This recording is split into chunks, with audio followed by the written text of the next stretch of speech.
आपातकाल को हमारे परिवार ने भी झेला है।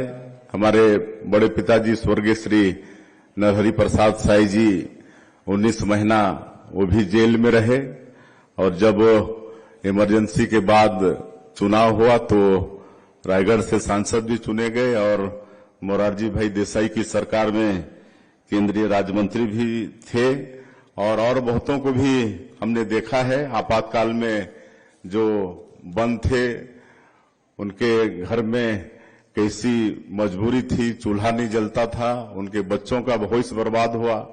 ऐसे अनेकों परिवार को हमने देखा है और जो संविधान हमारे देश का है और पूरे दुनिया में हमारा ये देश सबसे बड़ा लोकतांत्रिक देश है और जो संविधान हम सभी लोगों को समान रूप से जीने का अधिकार देता है, अपने विचारों को रखने की, अभिव्यक्ति करने की स्वतंत्रता देती है, वो सबको इमरजेंसी के दौरान छीना गया।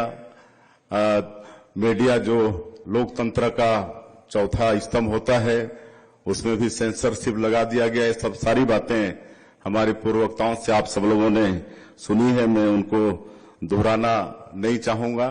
बिल्कुल वो आज का ये दिवस 1975 का 25 जून वास्तव में काला दिवस था। उसको हम लोग भी बच्चे थे तो थोड़ा थोड़ा, क्योंकि हमारा परिवार भी उस दंश को झेला है, तो महसूस करने से ही रूह कांप जाता है।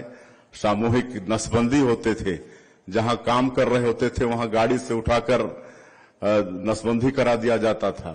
इतना कि कुंवारे लोगों का भी नसबंदी हो गया और इससे बड़ा अत्याचार इस देश में क्या हो सकता है। एक तरह से शर्म की बात है। तो ये सब सारी बातें आ गई हैं और हमारे देश में 1 लाख से ज्यादा लोग जेलों में भर दिए गए।